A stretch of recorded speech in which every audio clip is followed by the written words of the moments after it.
ఓటింగ్లో వేలిముద్ర వ్యవస్థ అవసరమా? ప్రజల్లో పెరుగుతున్న చర్చ దేశంలో ప్రభుత్వ సేవలు పొందేటప్పుడు బయోమెట్రిక్ విధానం తప్పనిసరిగా అమల్లో ఉంది. 5 కిలోల రేషన్ తీసుకునేటప్పుడు వేలిముద్ర వేయాలి. రైతు యూరియా ఎరువు తీసుకోవాలంటే కూడా వేలిముద్ర అవసరం. పెన్షన్ పొందేటప్పుడు బయోమెట్రిక్ ధృవీకరణ తప్పనిసరి. ప్రతి నిత్యావసర వస్తువు లేదా సబ్సిడీ పొందేటప్పుడు గుర్తింపు నిర్ధారణ కోసం వేలిముద్ర తీసుకుంటున్నారు. అయితే దేశ భవిష్యత్తును నిర్ణయించే ఓటు వేయేటప్పుడు మాత్రం వేలిముద్ర ఎందుకు అవసరం ఉండకూడదనే ప్రశ్న సామాజిక మాధ్యమాల్లో మరియు ప్రజల్లో చర్చనీయాంశంగా మారుతోంది.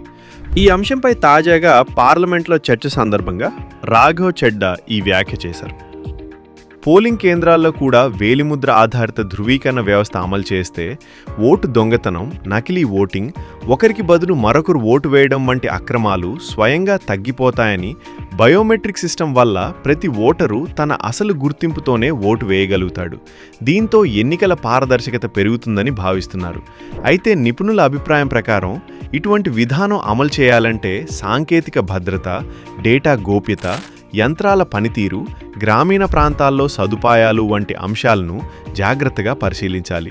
ఓటింగ్ ప్రక్రియ వేగంగా, అంతరాయం లేకుండా కొనసాగడం కూడా చాలా ముఖ్యం.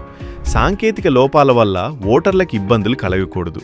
మొత్తానికి ఓటింగ్లో బయోమెట్రిక్ వ్యవస్థ అమలు చేయాలా లేదా అన్నది ప్రజాస్వామ్య వ్యవస్థను బలోపేతం చేసే దిశగా సమగ్ర చర్చతో నిర్ణయించాల్సిన అంశం.